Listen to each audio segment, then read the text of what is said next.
오늘 누가복음 12장 22절에서 31절까지 말씀을 읽었습니다. 저는 오늘 말씀을 본문으로 나의 필요를 아시는 하나님, 나의 필요를 아시는 하나님이란 주제로 하나님의 말씀을 선포하려고 합니다.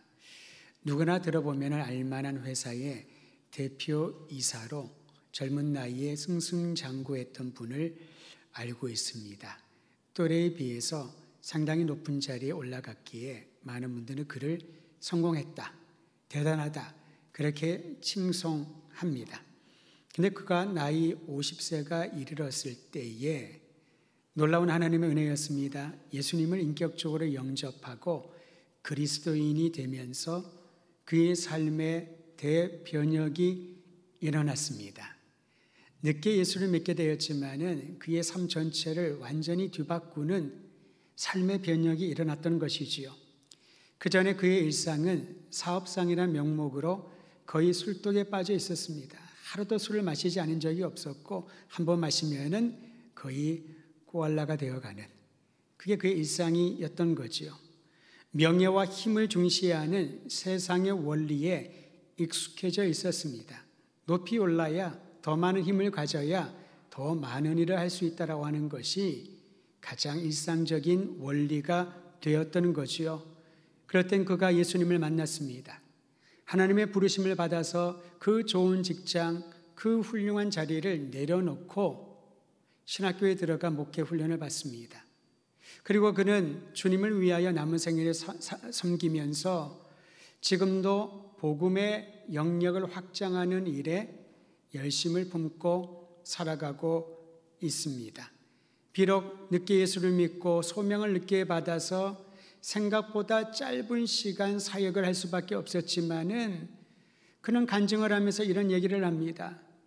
내가 만약에 조금 더 일찍 예수님을 인격적으로 만났다면은 나의 삶은 더 넓어지고 더 부유해졌을 것이라고.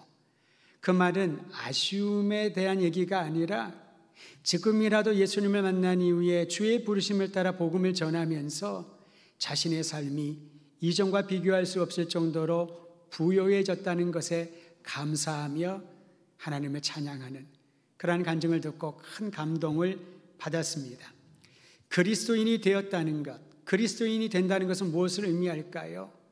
가치관과 인생의 목적이 달라졌다. 이것이 그리스도인이 되었다는 증거입니다. 그리스도인이 되었다라는 것은 교회 구성원이 되었다, 교회에 등록을 했다, 나는 이 교회의 교인이다 말과는 다른 차원이라는 것이지요. 그것은 외적인 부분입니다. 그리스도인이 되었다는 것은 나의 가치관, 나의 살아가는 목적이, 공부하고 일하는 목적이, 돈을 버는 목적이 달라지는 것입니다. 그저 위급한 상황이 처하면 도움을 받고 상처받은 나의 심령을 위로받기 위한 목적으로 신앙을 갖는다는 것, 그것은 올바른 신앙의 목적이 아닙니다. 신앙은 그보다 더 깊고 포괄적이고 인생의 본질적인 부분을 얘기합니다. 어떤 노학자가 예수님을 믿는 신앙에 대하여 이런 얘기를 나눈 것을 제가 들은 적이 있습니다. 내가 신앙생활을 시작을 하면서 더 좋은 사람, 더 덕스럽고 아름다운 인생을 사는 것이 아니라 어떻게 하면 의미 있는 인생으로 살까 열심히 고민하며 이 방법 저 방법 이 길 저 길을 찾다가 그 종착역에 다다른 것이 바로 신앙이었다고. 그로부터 새로운 세계가 그에게 펼쳐진 것이지요. 사랑하는 성도 여러분, 이 말을 들을 때에 이제야 이해가 되는 부분이 있습니다. 분명히 오랫동안 예수를 믿고 예수 믿은 연수가 오래됐는데도 그의 삶의 모습이 전혀 그리스도인과 무관하게 사는 사람들을 보면 이게 이해가 된다는 것이지요. 때로는 어떤 분들은 늦지막에 예수를 믿었지만은 그런데 그의 그 여생이 누구와 비교할 수 없을 정도로 아름답고 고귀한 그리스도인의 향기를 뿜는 것을 볼 때에 신앙은 종착역이구나, 그 종착역이 이제는 끝이 아니라 새로운 세계를 향하여 나아가는 또 다른 출발점이구나 라는 것을 느끼게 되는 것입니다. 그런 면에서 신앙은 삶의 의미를 추구하는 이들에게 주신 하나님의 귀한 선물이 신앙생활인 줄 알아야 할 것입니다. 오늘 그 말씀은 예수님의 공생의 사역 초기에 제자들에게 하신 말씀입니다. 예수님은 모두가 현실적으로 체감하는 영역을 언급하셨습니다. 여러분, 살면서 가장 중요한 게 뭘까요? 어떤 생각들이 가장 많이 듭니까?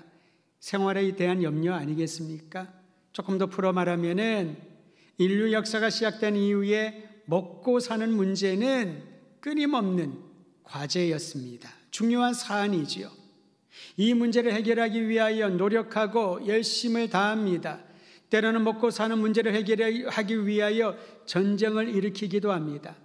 다른 사람들의 눈에 피눈물을 흘리게 하면서까지 나의 가족, 나의 민족이 먹을 것과 편안함을 위하여서 전쟁하는 일들이 얼마나 많이 있습니까?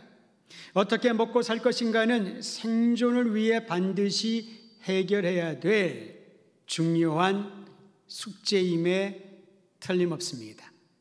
예수님 이 부분을 제자들에게 오늘 우리에게 언급해 주시는 거지요. 무엇을 먹을까? 무엇을 입을까? 이 중요한 문제라는 겁니다. 그런데 여러분, 이러한 먹고 사는 문제가 현실적인 과제임에는 틀림없지만은 그것을 신앙과 대비시킬 때에 우리가 항상 해오는 것은 합리적인 변명뿐입니다. 예를 들면 신앙생활을 하십시오. 예수님을 믿으십시오. 주님께 나와 예배를 드리십시오. 그러면 이런 말을 들은 적이 많을 겁니다. 우리도 그런 얘기를 하지 않을까요? 지금 먹고 사는 문제가 너무나도 중요해서 이 문제가 해결되면 저 예배 드리지요. 신앙생활 하겠습니다. 지금 내가 취업을 눈앞에 두고 있는데 이 문제가 해결되면 주님 앞에 나가겠습니다. 내가 지금 중요한 시험을 앞두고 있는데 이 문제가 해결되면 신앙생활 열심히 하겠습니다. 물론 현실적인 문제가 얼마나 큰 짐이었으면 그랬을까요? 예수님께서는 이러한 우리의 현안을 잘 알고 계시기에 생활에 대한 염려에 대한 부분들을 언급하시면서 말씀하고 있는 것입니다. 근데 여러분, 실제로 한번 생각해 보십시다. 먹고 사는 문제가 해결되면 그 사람의 신앙생활 잘할 가능성이 있을까요? 대부분의 사람들은 그 문제가 해결되면 또 다른 과제를 떠올릴 것입니다. 내가 어떻게 더 행복해질 수 있을까? 어떻게 살면 더 즐겁고 의미 있는 인생을 살 수 있을까? 그것을 위하여 애쓰고 고민하고 노력하지 않겠냐는 것입니다. 제가 아는 한 분은 40대에 안정된 직장을 가지고 있는데 그분이 이런 얘기를 자주 합니다. 목사님, 제가 이렇게 열심히 일하고 돈 버는 것은요, 맛난 음식을 가족들에게, 사랑하는 사람들에게 사주고 지구상에 존재하는 최고의 휴양지에서 의미 있는 추억들을 만들어내고 가족들이 필요할 때 그저 굴하지 않고 마음껏 지원할 수 있는 그 일을 위해서 제가 돈을 법니다. 그리고 그때가 제일 행복합니다. 그러면서 40대 초반밖에 안 됐는데요, 벌써부터 노후를 준비하면서 실버타운에 계약을 하려고 지금 생각하고 있습니다. 그런 얘기를 합니다. 그리고 이런 얘기를 덧붙이더군요. 목사님, 뭐 인생이 뭐 특별한 거 있습니까? 이렇게 살다가 가는 거지요. 이렇게 살다가 가는 거지요. 행복을 추구하며 행복에 필요한 도구인 돈을 벌기 위하여 열심히 일을 하고 나의 가족들이 아무 탈 없이 살아가는 거 보면은 그게 인생 아닐까요? 그렇게 말을 합니다. 여러분, 진정으로 바둥거리며 열심히 돈을 벌고 일하는 목적이 그거 하나뿐이라면은 그것이 정말 우리를 이 땅에 보내시고 우리를 만나주신 주님의 뜻에 부합한 일생일까? 다시 한번 생각해보는 아침이 되기를 바랍니다. 예수님은 제자들의 내적인 갈등을 간파하셨습니다. 주님이 따르라, 나를 따르라 라고 명하셨을 때 제자들은 말로 표현할 수 없는 어떠한 힘에 의해서 마치 자석에 끌려가는 것처럼 그들이 예수님을 따르지 않았습니까? 묻지도 따지지도 않았습니다. 계산하지 않았습니다. 그저 예수님이 길을 거니면서 나를 따르라, 내가 너희를 사람 낳는 어부가 되게 하리라, 그게 뭔지도 모르면서도 주님의 어떤 특별한 힘에 의해서 예수님을 따라갔지요. 따르다 보니까 걱정이 생겼을 겁니다. 염려가 생겼겠지요. 이러다가 우리가 먹고 사는 문제 해결할 수 있을까? 지금은 예수님의 말씀이 좋고 예수님 행하는 기적을 보면서 사람들이 모여드니까 지금은 좋지만은 정말 우리가 이렇게 살다가 이렇게 사는 것이 제대로 사는 것일까 얼마나 고민했을까요? 그러니까 제자들 중에 주님의 나라가 임하면은 우리를 높은 자리에 주님의 우편 좌편에 앉게 하소서, 이러한 요청은 당연한 게 아닐까요? 고달픈 인생에 대한 염려가 그들로 하여금 미래에 대한 작은 보증이라도 삼아야 마음이 편안하였기에 주님 앞에 그렇게 기대하고 나갔던 것입니다. 예수님은 그들의 내면을 간파하셨습니다. 그리고 그들에게 제자들이 지녀야 할 새로운 가치관이 무엇인지, 그들이 살아야 될 새로운 삶의 방식에 대하여 가르쳐 주십니다. 오늘 본문 누가복음 12장 22절 하반절의 말씀을 제가 다시 한번 읽어드립니다. 너희 목숨을 위하여 무엇을 먹을까? 너희 몸을 위하여 무엇을 입을까? 염려하지 말라. 여러분, 목숨을 위하여 음식을 준비하는 거 중요합니다. 몸을 위하여 입을 옷을 준비하는 거 중요하지요. 옷이 없으면 어떻게 외출하고 사람을 만나겠습니까? 어떻게 활동할 수 있을까요? 음식을 먹어야 에너지를 가지고 일을 할 수가 있지요. 살아갈 수가 있지요. 근데 주님께서 말씀하십니다. 너희 목숨을 위하여 무엇을 먹을까 염려하지 말아라. 너희 몸을 위하여 무엇을 입을까 염려하지 말아라 라는 겁니다. 이거는 그러한 것들은 아무 쓸데없는 것이니 생각지도 말고 염려하지 말라, 그게 아닙니다. 그게 중요하다는 것은 분명하지요. 생활에 필요한 항목들이 참으로 중요하지만 그것을 구하려고 그것이 없어서 염려하다가 인생의 시간을 허비하지 말고 더 중요한 가치를 찾으라. 두 번째에 강조점이 있습니다. 이것도 중요하고 저것도 중요하다. 이 일도 필요하고 저 일도 해야만 한다. 그런데 그것들이 잘 생각대로 계획대로 이루어지지 않는다고 염려하고 걱정하다가 고민스러워하지 말고 그보다 더 중요한 가치를 찾으라. 그게 무엇일까요? 그것은 하나님이 나를 알고 하나님이 나를 사랑하시기에 나에게 필요한 것들을 다 공급해 주신다는 이 사실을 믿으라. 이것이 중요한 가치라는 것입니다. 사랑하는 성도 여러분, 나를 알고 나에게 필요한 것을 간파하고 계시는 하나님이 계시다면은 우리는 염려로부터 벗어나게 될 것입니다. 하나님이 나의 필요를 알고 계신다는 믿음이 주는 유익들이 있습니다.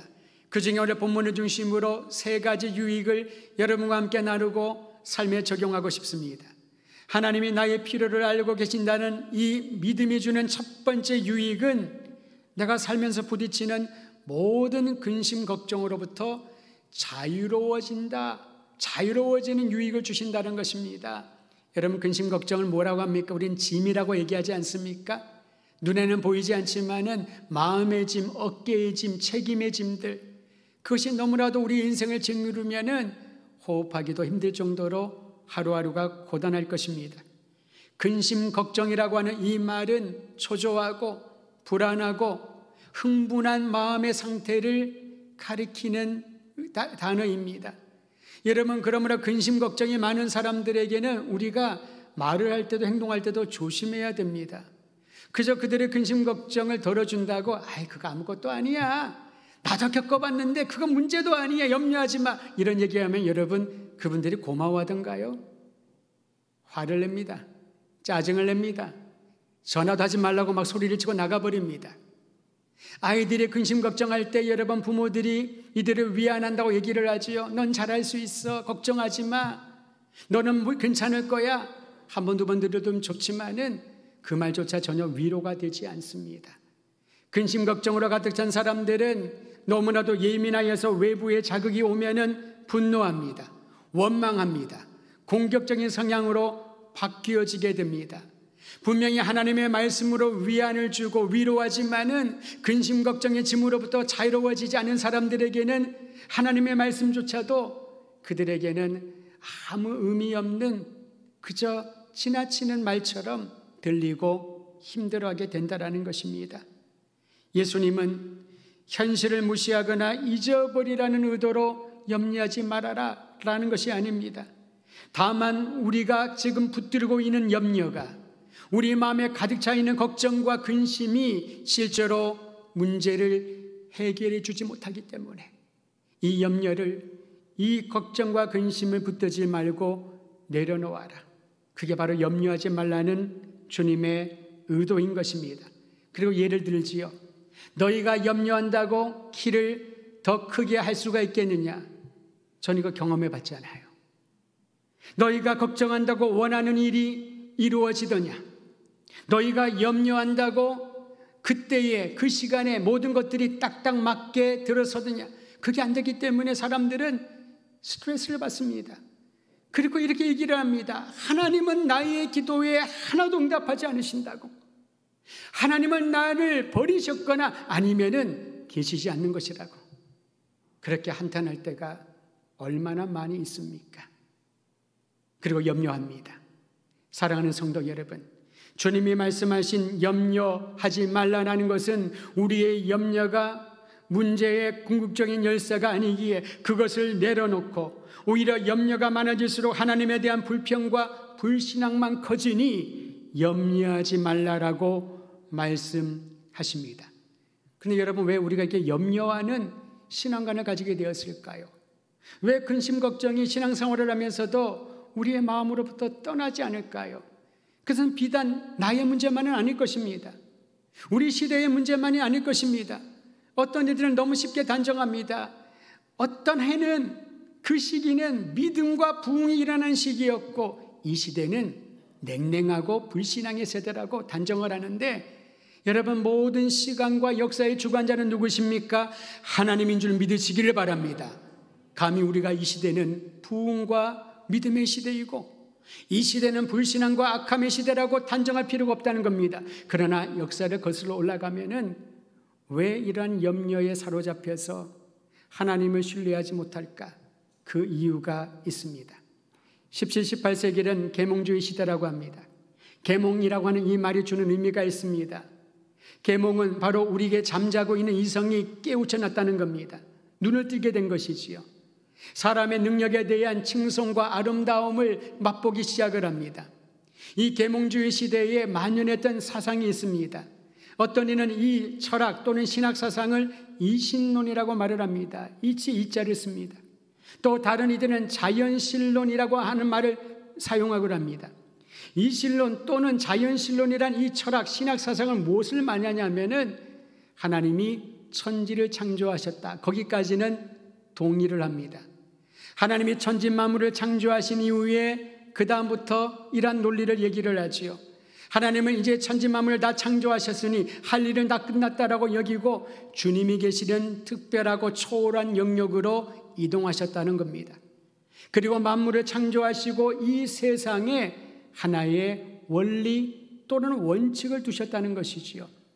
물리 원칙 또는 자연 원칙, 세상의 이치, 이런 원칙들을 두고 마치 아날로그 태엽 시계의 그 여러분 나사들이 안에서 맞물려서 초침과 분침과 시침이 움직이는 것처럼 세상은 그저 그 원리에 의해서, 물리적이고 자연적인 원리에 의해서 움직인다라는 것입니다.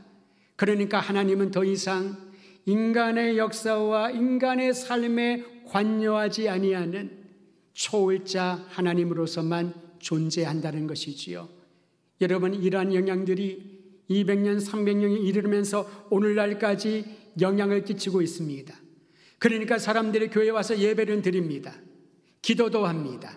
찬양도 합니다. 사역도 합니다. 선교도 합니다. 할 거 다 합니다.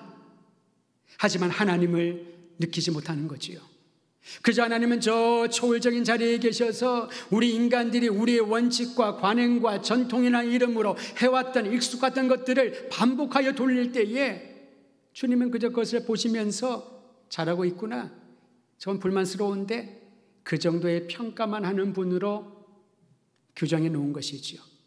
그러다 보니 우리가 하나님께로 가지도 못하고 하나님께서 우리에게 무심하다 보니 아무리 기도해도 그 기도는 종교의 언어에 불과하지 능력이 나타나지 않고, 아무리 예배드려도 그 예배는 종교의 의식에 불과하지 하나님의 임재를 경험하지 못하니 진정한 참회와 진정한 결단이 있겠냐는 것입니다. 이게 바로 17, 18세기부터 받은 영향력의 연장인 것이지요. 하나님과 인간 사이에 인격적인 교제가 필요하지 않고 불가능하고 우리가 겪고 있는 이 답답함을 무심한 채 바라보는 하나님, 이것이 바로 하나님에 대한 생각이지요. 그러나 예수님이 말씀하신 것을 우리가 믿음으로 받아들인다면 무엇을, 목숨을 위하여 무엇을 먹을까, 몸을 위하여 무엇을 입을까 염려하지 말라. 하나님이 너희의 자녀의 필요를 알고 계신다. 염려하지 말아라. 너희의 모든 것들을 주님이 채워주시리라. 나의 답답함을 살피시는 하나님, 나의 궁핍함을 살피시는 하나님, 내가 염려해도 해결할 수 없는 문제들을 친히 오셔서 해결해 주시는 나의 아버지, 전능하신 주님을 믿을 수 있는, 그리고 짐으로부터 자유할 수 있는 유익을 더하여 주시는 것입니다. 사랑하는 성도 여러분, 성경은 우리에게 이렇게 말합니다. 하나님은 나의 앉고 일어섬을 아시고 눕고 깨어남을 아신다고. 하나님은 나의 모든 길과 생각과 모든 행위를 아시는 분이라고 우리에게 증거하고 있습니다. 이 하나님을 오늘 내일 영원토록 날마다 매 순간마다 경험하시기를 주의 이름으로 축원드립니다. 우리가 지난 몇 달 전부터 사무엘상 묵상을 하고요, 내일부터 사무엘 하로 새벽기도의 묵상을 들어갑니다. 다윗이 등장을 합니다. 저는 다윗을 묵상을 하면서 또 새로운 감동과 도전을 받습니다. 시편 139편에 보면은 다윗이 그 수많은 염려스러운 상황 가운데서도 어떻게 염려로부터 자유로운 사람이 되었을까를 발견하게 됩니다. 여러분, 다윗이 얼마나 불안했을까요? 사울이 죽이려고 덤벼들지요. 가는 곳곳마다 그의 위치를 추적을 해가지고 사울에게 보고하는, 밀고 하는 사람들이 도처에 깔려 있었습니다. 블레셋 사람들은 다윗을 천천히 원수처럼 여겼고요, 가족들에게도 돌아갈 수 없었습니다. 형들이 다윗을 얼마나 시기 질투하고 배척했습니까? 도망가는 그 신세가 되었지만은 따르는 600명이나 있었습니다. 작은 숫자는 아니지요. 600명이 제멋대로 살아온 사람들입니다. 상처투성이, 자기들이 원하는 것이 이루어지지 않으면 돌을 들어 다윗을 죽이려고 덤벼듭니다. 믿을 수 있는 사람이 하나도 없습니다. 염려가 되잖아요. 얼마나 근심거릴까요? 근데 다윗은 그것으로부터 자유로워졌습니다. 시편 139편 5절은 이렇게 말합니다. 제가 읽어드리죠. 주께서 나의 앞뒤를 둘러싸시고 내게 안수하였나이다. 다윗이 어디로 가든지 도망자의 신분으로 추격을 당할 때도, 많은 사람들의 원수들의 대적들에 쌓여 있을 때라도 그에게는 걱정, 염려로부터 자유할 수 있었던 이유가 여기에 있었던 것입니다. 살아계신 하나님의 그의 앞뒤를 둘러싸 주시고 살아계신 하나님의 손이 그를 안수하여 계신다고. 오늘 이 아침에 예배드리는 모든 성도 여러분, 여러분의 앞과 뒤를 둘러싸 주시고 여러분의 머리에 몸에 안수하여 주시는 주님의 놀라운 사랑과 임재를 경험하면서 모든 두려움과 염려로부터 자유로워지기를 주의 이름으로 축원드립니다. 하나님이 나의 필요를 알고 계신다는 이 믿음이 주는 두 번째 유익은 그저 나의 필요에 따라 있었다 없었다 착각하게 만드는 그러한 믿음이 아니라, 작은 믿음이 아니라 더 큰 믿음으로 성장하게 하는 유익이 있다라는 것입니다.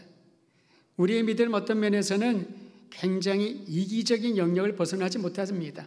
내가 원하는 일이 원하는 때 이루어지면은 그때 믿음이 있는 것 같아 보이지 않습니까?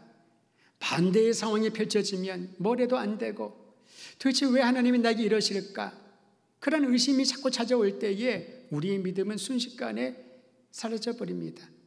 아침에는 있었다가 오후에는 없었다가 저녁에는 조금 생기는 그런 상황에, 그런 정도의 믿음이 우리의 믿음 아닌가요? 나의 이기적인 필요와 늘 직접적인 관계가 있습니다.